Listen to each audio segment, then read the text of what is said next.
오늘도 귀한 주일 예배에 오신 여러분들을 환영하고 축복합니다.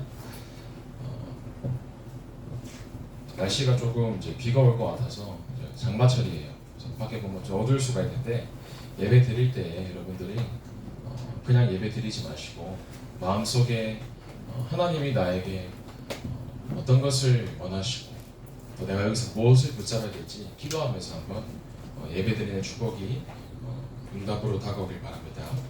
자, 오늘 서로를 축복하면서 본인의 믿음의 고백을 하면서 말씀 나누겠습니다. 자, 고백하겠습니다. 예배 드릴 때 우리는 가장 행복합니다. 네, 한 번 더 스스로에게 믿음의 고백하겠습니다. 하나님께 집중하시다. 제목이 예배의 온도입니다.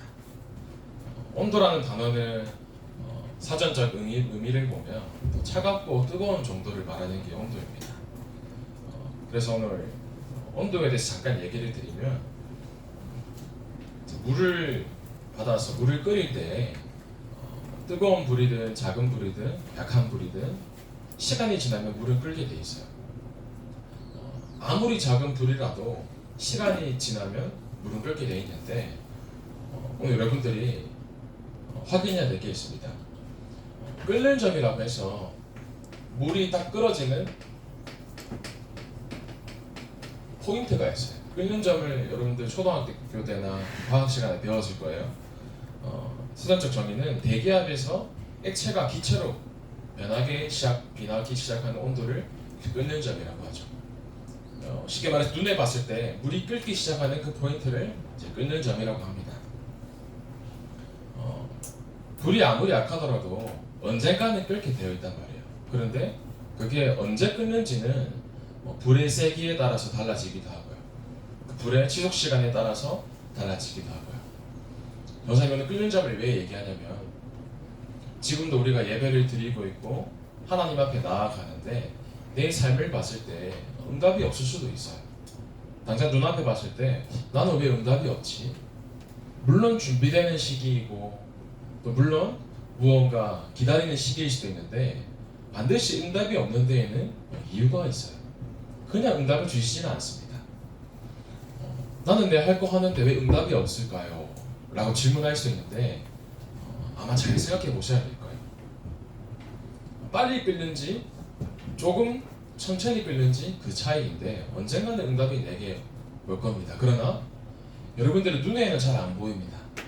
그런데 이제 물이 끓는 동안에 0도에서 10도, 20도, 30도 쭉 올라가다가 100도씨가 되는 순간 물이 끓기 시작하는데 그 전까지는 이 물이 몇 도인지 만져보지 않고는 눈으로는 확인할 수가 없는 거예요. 내가 응답받을 수 있는 그 포인트가 무언가 있을 때 결국은 지속이에요. 내가 아무리 강한 불을 준다고 하더라도 잠깐 불 가지고는 물이 끓지 않습니다. 내 삶에 응답받을 수 있는 포인트를 향해서 내가 얼마나 지속해 가고 있냐 이거예요. 나중에도 말씀을 나누겠지만 나의 결국은 마음 상태에 따라 달라 있어요. 목사님 오늘 1부 예배 때 이런 말씀하셨어요. 여러 가지를 말씀하시면서 다른 것엔 다 마음이 있어요. 내가 집에 가서 TV 볼 시간도 있고 요즘 얼마나 유튜브가 잘 되어 있어요. 5분짜리, 10분짜리 요즘은 그것도 되게 길다. 그래서 유튜브에서 쇼츠라는 걸 계속해서 마케팅하고 있죠. 쇼츠라는 란도 있잖아요. 너무 기니까 10초, 20초만 보면 된다. 그런 짧은 10초, 20초의 시간은 유튜브나 영상을 보거나 내 할 거나 하고 싶은데 내가 말씀 듣는 시간은 없는 거예요. 내가 하나님을 향해서 10초도 기도하는 시간이 없는 겁니다. 그 기준이 뭐냐? 결국은 내 마음이에요. 내가 말씀을 들을 마음이 있는가? 내가 예배 하나님께 온전히 나아갈 마음이 있는가? 내가 하나님께 조금이라도 아까 사모님께서 처음에 기도하셨어요. 기도하면 반드시 응답받을 줄 믿습니다. 내가 기도하면 응답받는데 내가 기도할 마음이 있는가 이거예요. 내가 응답받을 마음이 있는가 없는가? 결국은 나 자신이 얼마나 내 마음을 집중하고 온전히 드리느냐 여기 모든 게 달려 있습니다. 그래서 당장 응답이 없는 것처럼 보일 수도 있어요. 그러나 나를 예배의 자리로 말씀의 자리로 끊임없이 지속하는 겁니다. 오늘 예배드리는 시간 여러분들이 이 응답이 확인되어지는 귀중한 예배드리길 소원합니다. 첫 번째로 어떤 온도를 먼저 좀 확인해야 되냐 했을 때 여러분들에게 내가 알고 있는 복음이 아니라 나는 얼마나 이 복음이 사실적으로 나에게 누려지고 확인되어지고 있는가. 내가 오늘 아침에 눈을 뜨고 지금 교회에 오는 이 시간까지 나는 얼마나 말씀을 붙잡고 복음을 누리면서 하나님 앞에 예배 속에 나와 있는가. 무조건 복음을 살리는 겁니다. 그럼 어떻게 살려야 되냐 하실 때 첫 번째로 나의 지나왔던 과거가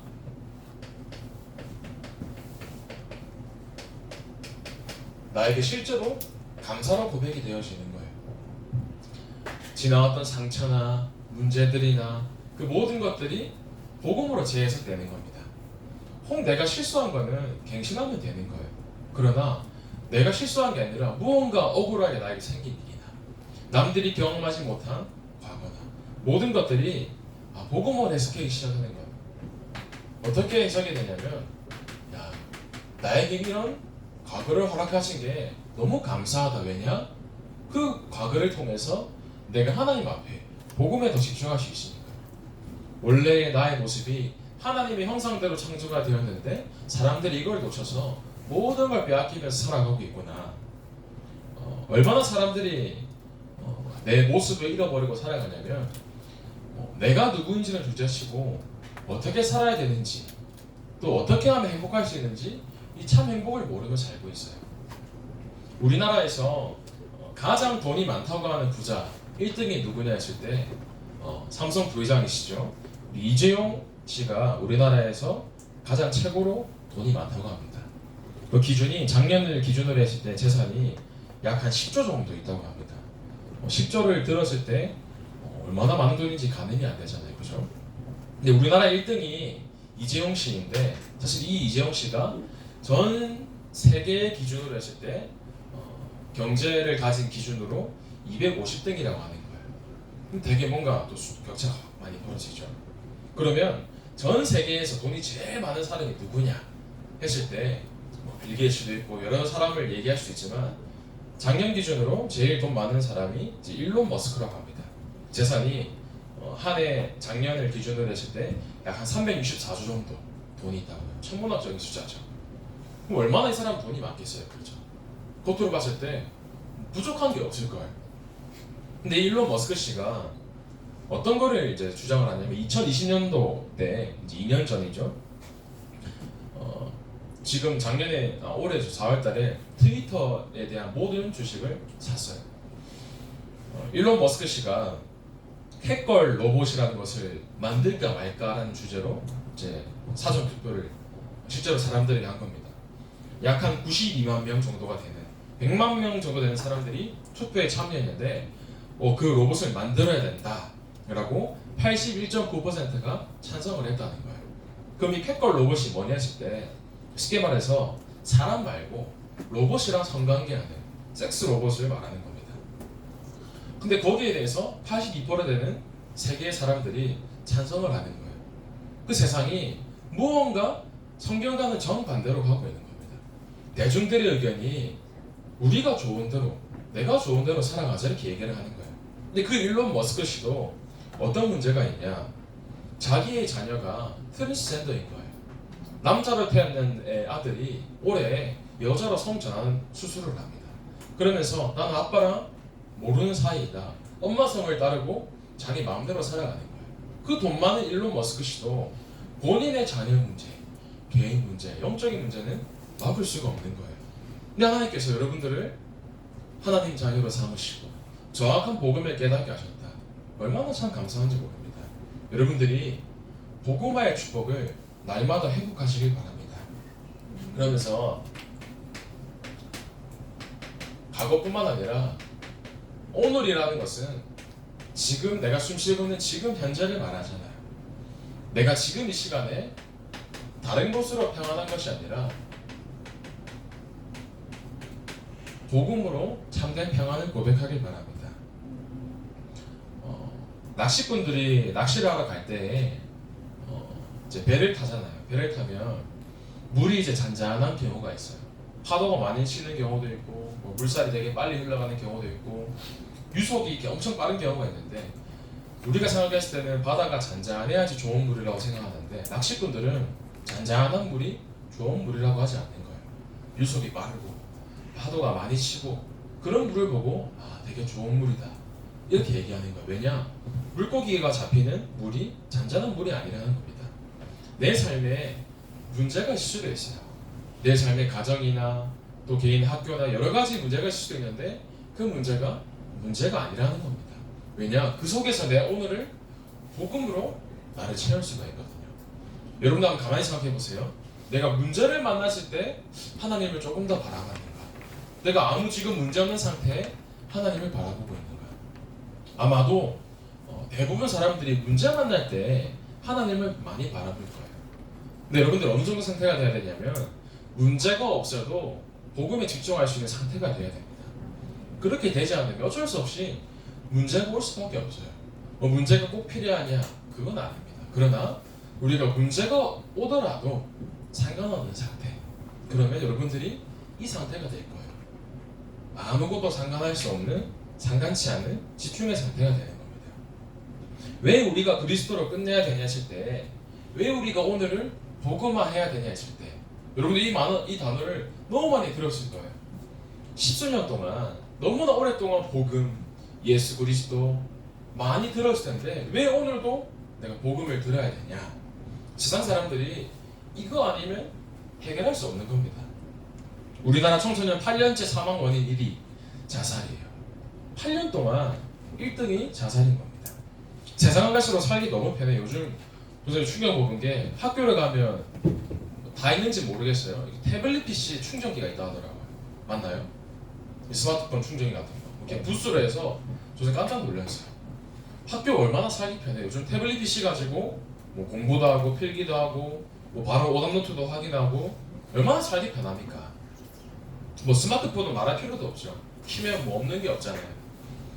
이렇게 얼마나 세상이 살기 좋아졌는데 영적인 문제, 정신 문제, 마음의 문제는 계속해서 늘어나고 있는 거예요. 상식적으로만 봤을 때 과학이 발전하고 의학이 발전하면 문제가 사라져야 되잖아요. 그죠? 그런데 정신 문제, 마음 문제는 갈수록 커져가는 겁니다.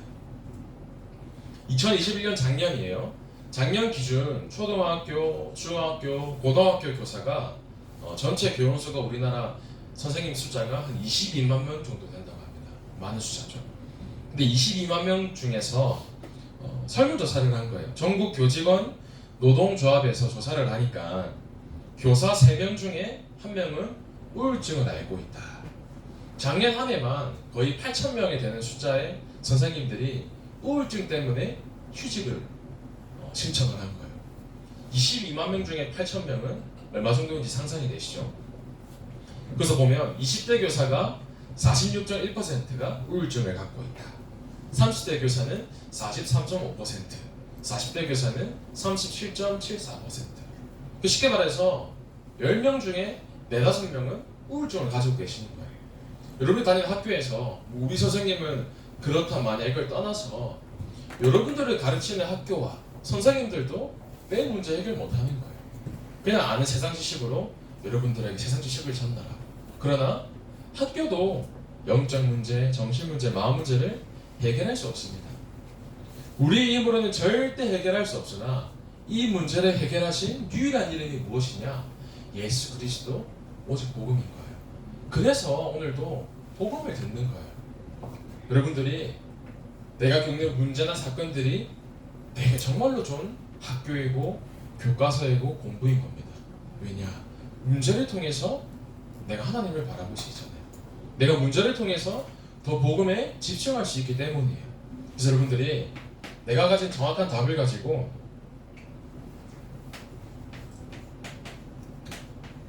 아직 다가오지 않은 미래마저도 완전히 복음화시키는 겁니다. 좋다.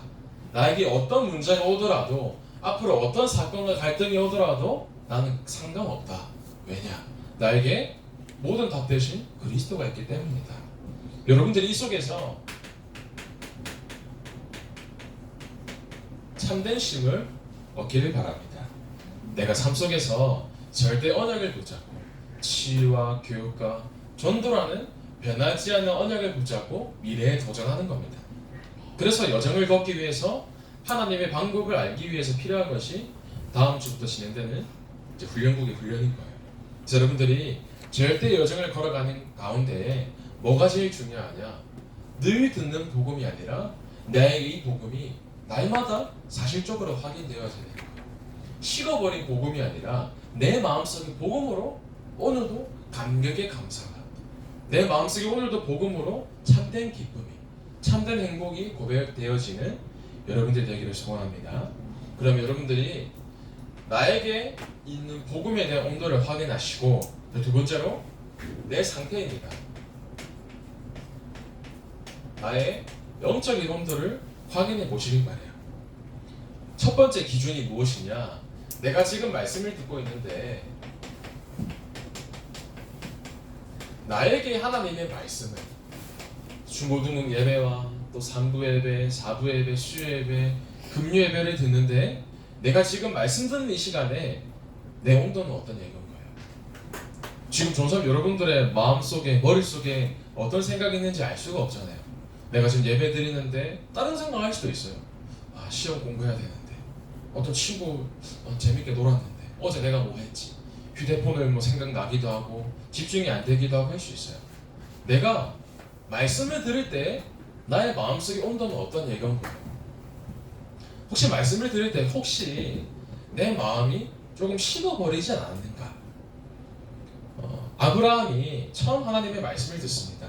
창세기 12장 2절에 보면 내가 너로 큰 민족을 이루고 내게 복을 주어 내 이름을 창대하게 하리니 너는 복이 될지라. 12장에 언약으로 말씀을 주십니다. 이때 아브라함 나이가 75세였어요. 75세면 할아버지잖아요.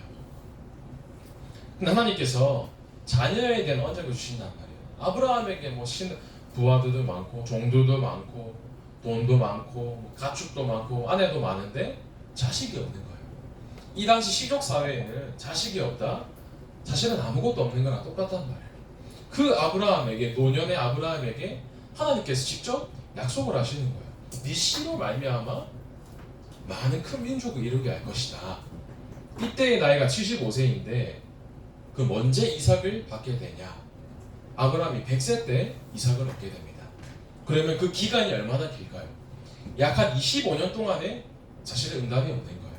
하나님께서 네 씨로 말미암아 언약을 주셨는데 내 삶을 보는데 25년 동안 언약이 없는 거예요. 눈앞에는 응답이 없는 것 같고, 아니 아들 주신다면서, 근데 보니까 아들이 없으니까 어떻게 해요? 또 내 기준대로 첩을 통하여서 이스마엘을 낳아야 되고 언약을 붙잡아야 되는데 이 말씀을 붙잡아야 되는데 말씀이 안 잡혀지는 겁니다. 여러분들 지금 말씀 듣고 있잖아요. 또 3부도 4부도 예배를 드리는 가운데 이 말씀을 들을 때 내 마음이 진짜 감격과 감사와 야 말씀이 이거지, 내가 진짜 마음이 뜨거운 얘기를 합니다. 혹 내 마음이 조금 식어버렸다, 사실은 영적으로 황폐된 상태인 거예요. 여기서 중요한 게 뭐냐면 하나님이 주신 약속인 언약을, 말씀을 실제로 내 것으로 붙잡는 겁니다. 그래서 어떻게 붙잡냐면 아브라함이 실제로 말씀을 붙잡아요. 하나님께서 나에게 진짜로 이 언약을 성취시키길 원하시는구나. 창세기 17장 19절에 말씀하십니다. 너는, 하나님께서 아브라함에게 너는 그 이름을 이삭이라 하라. 내가 그와 내 언약을 세우리니 그의 후손에게 영원한 언약이 되리라. 이 아브라함이 실제로 말씀을 붙잡고 1년 뒤에 이삭을 얻게 됩니다. 여러분들 약속하신 언약은 절대로 변치 않아요. 하나님께서 여러분들에게 개인에게 약속하신 언약을 이면 계약이라고 합니다. 하나님과 나와의 1대1의 약속인 거예요. 근데 그 언약을 내 것으로 붙잡냐, 말씀 속에서 내가 실제로 발견하고 확인하냐, 이 차이인 거예요. 여러분들이 그렇기 때문에 날마다 말씀 속에서 언약을 붙잡으라는 거예요. 언약을 붙잡은 사람과 붙잡지 못한 사람은 응답을 받냐 마냐, 이 차이란 말이에요. 그래서 여러분들 어떻게 해야 되냐면 항상 머리는 차갑게 마음은 뜨거워야 돼요. 머리가 차갑게가 무슨 말이냐, 내 생각과 마음, 내 기준대로 결정하고 뜻하는 대로 가는 게 아닌 겁니다. 머리는 차갑게 내 생각과 기준대로 하지 않고 내 마음 속에 있는 말씀 따라서 늘 마음이 말씀으로 뜨거워져야 되는 거예요. 그래서 그 100세 때 아브라함이 말씀을 따라서 순종해서 낳은 아들이 이삭이잖아요. 그 얼마나 귀엽겠어요. 100살 되는 할아버지가 아들을 낳은 거예요. 쉽게 말해 세상에 이런 일이 나올 만한. 그러니까 100세 할아버지가 힘도 좋지 어떻게 아들을 낳았냐. 생각해보세요. 100세 할아버지면 뭐 주름도 자글자글하고 힘이 없어요. 야, 저 할아버지 대단하다. 그게 아니라 야, 사람 힘으로는 절대 할 수 없는데 야, 하나님께서 저렇게 응답해 주셨구나. 다른 사람이 봤을 때에도 아브라함이 능력과 한 게 아니라 아, 저게 하나님이 하신 일이구나 보여지는 겁니다. 그게 뭐냐? 내가 말씀을 내 것으로 붙잡은 거예요. 그런데 말씀을 진짜 붙잡았는데 아브라함에게 어떤 문제가 옵니까? 오늘 본문 말씀이에요. 하나님께서 그 약속하신 25년 만에 준 아들을 갑자기 묻지도 따지지도 않고 바치라는 거예요. 아니 뭔가 합당한 이유가 있으면 아, 이유가 있으시구나 하나님 기쁘게 바칩니다 할 수가 있는데 그냥 갑자기 야, 너 이삭 바쳐. 아브라함 듣는 입장으로서는 하나님이 왜 이러실까? 이럴 수도 있단 말이에요. 그런데 아브라함이 오늘 말씀에 그냥 아무 말 없이 순종하는 겁니다. 뭐 여러분들이 붙잡아야 될 게 있어요. 내가 말씀을 듣는 가운데 하나님의 음성을 확인하는 예배가 나의 가슴 속에 뜨거워져야 돼요. 예배 드리는 이 시간에 여러분들의 가슴이 얼마나 뜨겁습니까? 내가 예배 드리는 이 시간에 나는 얼마나 하나님의 말씀을 사모하는 가운데 말씀이 사실적으로 내 것으로 붙잡아지고 있는가? 아브라함이 다른 관계 아니에요. 이 예배 속에서 하나님의 말씀에 그냥 온전히 순종해요. 근데 여기서 포인트가 뭐냐면 하나님께서 아브라함의 마음을 시험하시는 겁니다. 오늘 본문 말씀에 보면 창세기 22장 1절 한번 보세요. 21장 1절에 보시면 나와 있습니다. 그래서 읽어드릴게요. 그 일 후에 하나님이 아브라함을 시험하시려고 그를 부르시되 아브라함 하시니 그가 이르되 내가 여기 있나이다. 하나님께서 뭐라고 말씀입니까? 아브라함을 시험하시려고. 하나님이 장난치시려고 하는 게 아니에요. 아브라함을 왜 시험하시냐? 너 예배 드리고 말씀 매일 듣잖아. 그런데 그 말씀 진짜 너가 붙잡고 있냐? 너가 언약이 성취되는 거 정말 믿고 있냐? 하나님은 아브라함에게 이삭이라는 언약을 말씀을 통해서 주셨어요. 그럼 아브라함에게 너가 그 언약을 진짜 붙잡고 있느냐? 내가 너에게 응답을 주었는데 너 응답 없어도 진짜 온전히 말씀과 예배 속에 나아갈 수 있냐? 하나님이 시험하시는 겁니다. 하나님께서 우리의 삶을 달아보고 계실 수도 있어요. 당장 내 삶을 봤을 때 무언가 인간관계의 문제가 있을 수도 있어요. 나는 잘못한 게 아닌데 무언가 계속 갈등이 오는 거예요. 무언가 맞지 않고 인간관계뿐만 아니라 무언가 경제 문제, 무언가 내 직장의 문제, 학교의 문제가 올 수도 있는데 하나님이 뭐 하실 수도 있냐면 말씀과 예배 속에서 여러분들을 시험하고 계실 수도 있어요. 너 이런 인간관계 문제, 경제 문제, 학업 문제 이 속에서 너 응답 없어도 진짜 예배에 나오시고 너 문제 있어도 진짜 말씀에 순종하고 복음으로 감사하고 복음으로 진짜 기뻐할 수 있냐? 하나님이 시험해 보시는 거예요. 이때 여러분들 뭘 붙잡아야 되냐? 하나님, 저는 아무 관계 없습니다. 왜냐? 나에게 복음이 있기 때문입니다. 여러분들이 이 고백이 실제로 되어지는 응답을 누리시길 바랍니다. 그래서 여러분들이 예배 속에서 어떤 응답을 붙잡아야 되냐? 내가 그냥 예배에 온전히 나를 드리는 거예요. 아브라함이 묻지도 따지지 않고 자기 아들 이삭을 하나님께 바칩니다. 그래서 포인트가 뭐냐면 아브라함이 내 아들과는 이제 관계없는 사람이 된 거예요. 응답과 관계없는 상태, 문제와 상관없는 상태. 그렇게 온전히 순종하니까 오늘 22장 13절 보세요.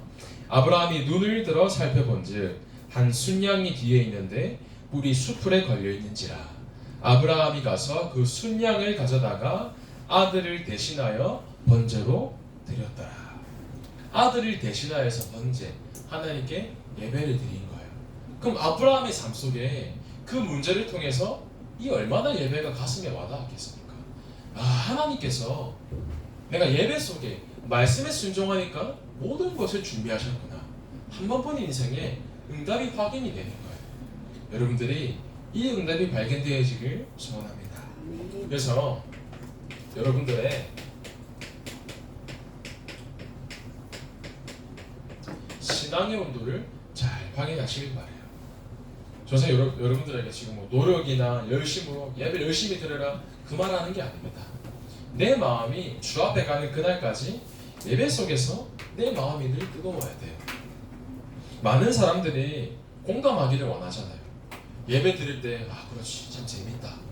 내 문제를 딱 예화로 얘기하시면 야 그렇지 하나님 저런 음성을 들려주시는구나. 무언가 나에게 맞는 뭔가 깨달아지는 물론 그게 틀린 게 아니에요. 그런데 나랑 맞지 않는 말씀이 나오더라도 순종할 수 있어야 돼요. 그게 올바른 예배의 자세인 거예요. 예배를 많이 들어보다가 뭔가 나의 상황과 비슷한 말씀이네? 내 것을 붙잡을 수가 있단 말이에요. 그게 아니라 나의 상황과 맞지 않는 말씀이다. 아브라함에게 너는 내 본토 친척집을 떠나라 얘기하세요. 아니 나 잘 먹고 잘 살고 예배 잘 드리고 있는데 왜 떠나라고 하는 거야? 나랑 말씀이 안 맞네? 나 좀 기다려야지. 그게 아닙니다. 그냥 말씀에 순종하는 삶인 거예요. 그래서 여러분들이 어떤 신앙생활을 해야 되냐? 조금 멋있는 신앙생활을 하길 바래요. 멋있는 신앙생활이 뭐냐?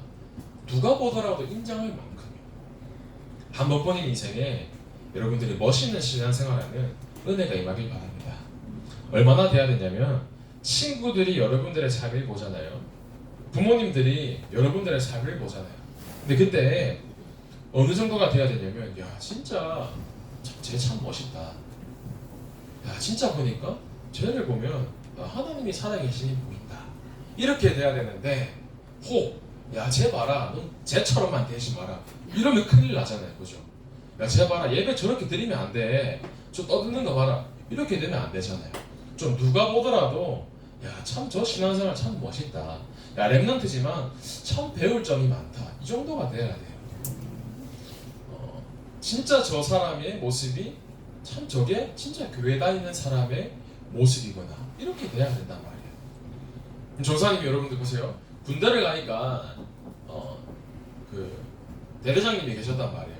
이제 간부들이 모여 있는데 지금은 많이 사라졌는데 어떤 악패십이 있었냐면 처음 초임 장교를 부임해서 가는 날에 말술을 먹여 하시더라고요. 그 말술이 뭐냐?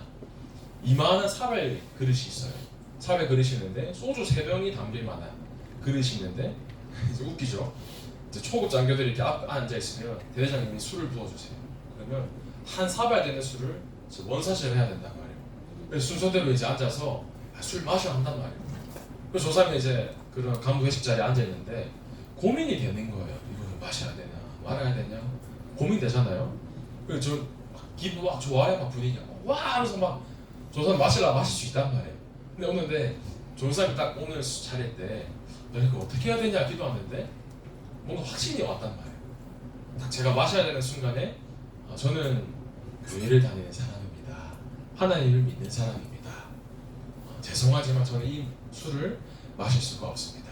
그래서 대신 모든 사람들이 술을 마실 때 제가 대리운전을 하겠습니다. 이렇게 대장님 얼굴이 되게 찌푸려지는 거예요. 괘씸하겠죠. 이게 첫날 정상이 임명받았을 때 부임했을 때 일인데 그때부터 얼마나 막 핍박이 오는지. 대장님이 독실한 불교 신자였단 말이에요. 근데 정사님이 이제 기록 신상 명세서를 보는데 거기다가 목사 아들이야. 거기다가 뭐 교회 다닌다고 술을 안 마셔.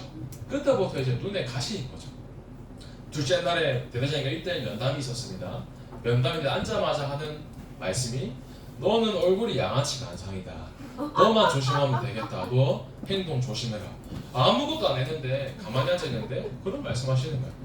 속으로는 뭔가 억울하고 열받기도 하면서 내가 진짜 더 잘해야겠다.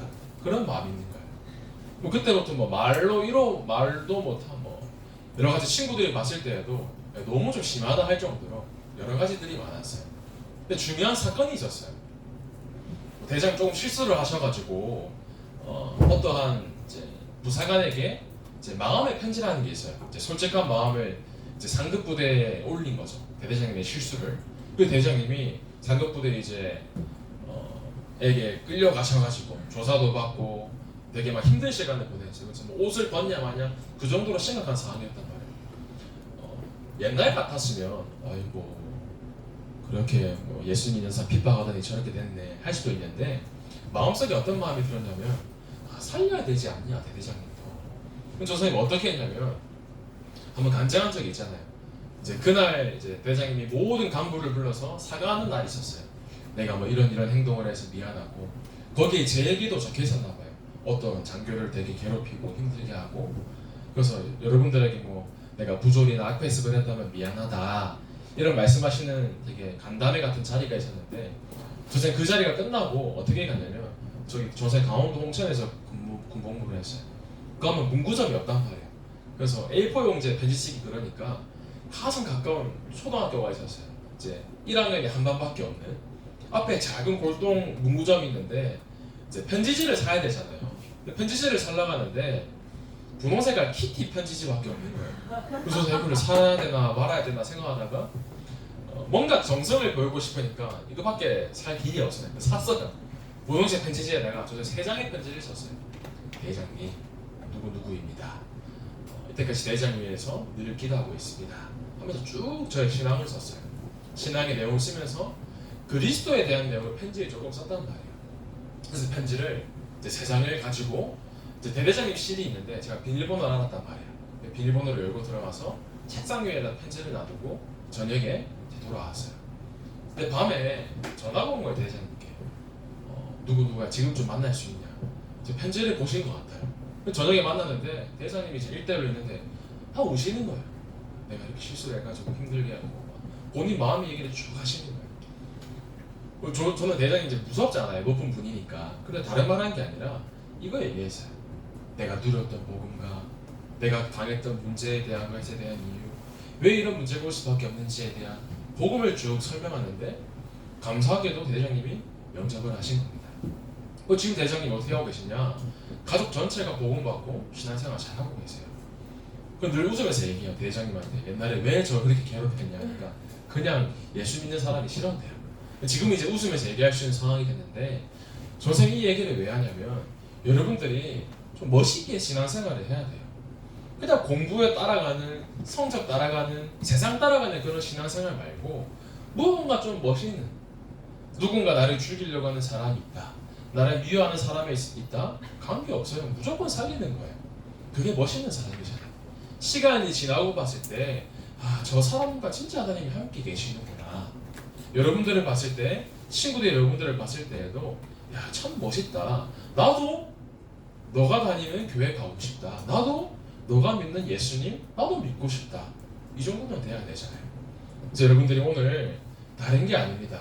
나의 삶 가운데서 먼저 내 삶의 말씀으로 마음이 뜨거워질 거예요. 예배 드리는 이 시간에 내 마음이 뜨겁게, 그러면서 내 신앙생활이 좀 누가 봐도 멋있는 그 응답받는 증인이 되기를 소원합니다. 그래서 여러분들이 절대로 남을 밟고 죽이고 비판하지 마세요. 어제 핵심에도 얘기하셨잖아요. 유광수 목사님께서 절대 비판하지 마라, 절대로 살려라 이런 말씀하셨어요. 복음은 이유 없습니다. 무조건 살리시기 바랍니다. 그래서 마지막으로 여러분들 오늘 결론입니다. 내 마음을, 식어버린 마음을 다시 복음으로, 말씀으로, 예배로 뜨겁게 하시길 바라요. 여러분들이 다시 내 마음을 다시 확인하고 점검하고 다시 재가열시키면 되는 거예요. 뭐 어떻게 먼저 뜨겁게 하냐? 제일 중요한 거는 결국은 나 자신입니다. 나를 뜨겁게 하세요. 나를 어떻게 뜨겁게 하냐? 늘 말씀의 자리, 포럼의 자리. 여러분들 이제 끝나고 포럼 하잖아요. 반별로 포럼할 때도 여러분들 어떻게 되면 되냐면 그냥 포럼하지 마시고 내가 진짜 솔직하게 말해보는 거예요. 내가 일주일 동안 살아가는 가운데 선생님, 친구들아, 내 마음이 이랬다. 그러나 내가 진짜 말씀을 붙잡고 다시 하나님 앞에 서길 원한다. 내 마음이 다시 뜨거워질 수 있도록 기도 부탁합니다. 나를 진짜로 솔직하게 말씀을 가지고 내가 깨달은 부분을 가지고 포럼하는 거예요. 그러면서 현장에 있는 지교회와 다락방 속에서 나를 말씀과 예배 속에 계속 뜨겁게 만드는 겁니다. 그래서 두 번째로 어떻게 뜨겁게 하냐? 여러분들이 교회의 주역이잖아요. 여러분들이 교회를 뜨겁게 만들어 보세요. 요즘 뭐 스크린도 되게 예쁘게 만들어지고 있고 음향도 점점 좋아지고 있고 여기 오늘 보시면 느껴지나 모르겠어요. 교육관이 되게 밝아졌죠. 우리 뭐 선생님과 국부장님께서 신경 쓰셔서 이렇게 되게 예쁘게 점점 발전하고 있습니다. 마음을 교회에 담는 거예요. 내가 교회를 내가 뜨겁게 해야겠다. 어떻게 해요? 말씀과 기도와 전도 가지고 내가 뜨겁게 해야겠다. 우리 교회가 언약만 잡았는데 우리 교회에서 핵심을 하잖아요. 우리 교회 언약을 잡았는데 8월 달에 당장 렘넌트 데이를 합니다. 우리 교회가 언약을 붙잡았는데 우리 교회에서 WRC를 하는 거예요. 얼마나 감사합니까? 그래도 일부 예배 들으신 렘넌트는 알 거예요. 여름이 지나고 우리 교회에서 이제 드디어 청소년 신학원을 하게 됩니다. 그러면 수원이나 뭐 평택이나 뭐 성탄, 안양 여러 지역에서 이제 우리 교회로 몰려오게 될 거예요. 많은 청소년들과 많은 교사분들과 많은 교육자들이 토요일마다 이제 우리 교회로 오는 겁니다. 그럼 이 중요한 시기 속에 여러분들 어떻게 해야 되냐? 교회 속에서 내가 교회를 뜨겁게 하는 거예요. 교회는 언약 따라서 응답받고 있는데 나는 정체되어 있으면 안 되잖아요. 여러분들이 이 100도씩 끊는 점을 향해서 내가 계속해서 나를 뜨겁게 하는 겁니다.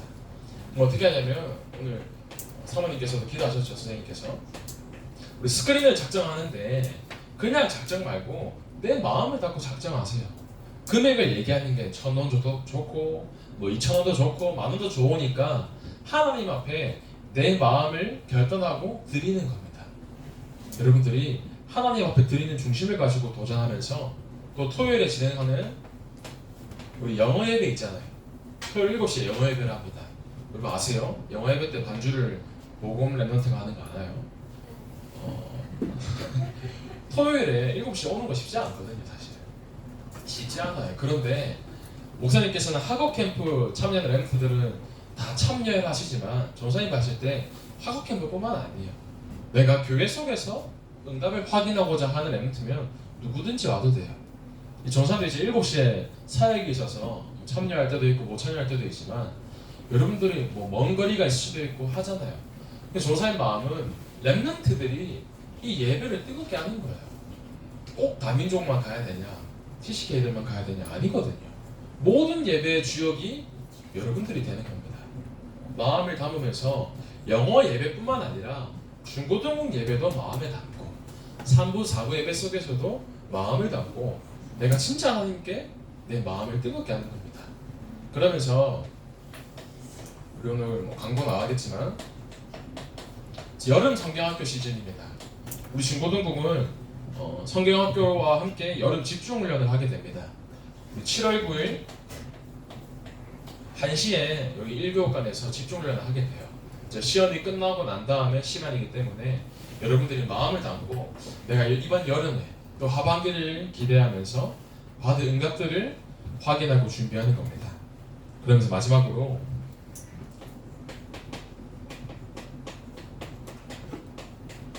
진짜 죽어가고 있는 현장을 살리시고 뜨겁게 하시길 바랍니다. 어떻게 하냐?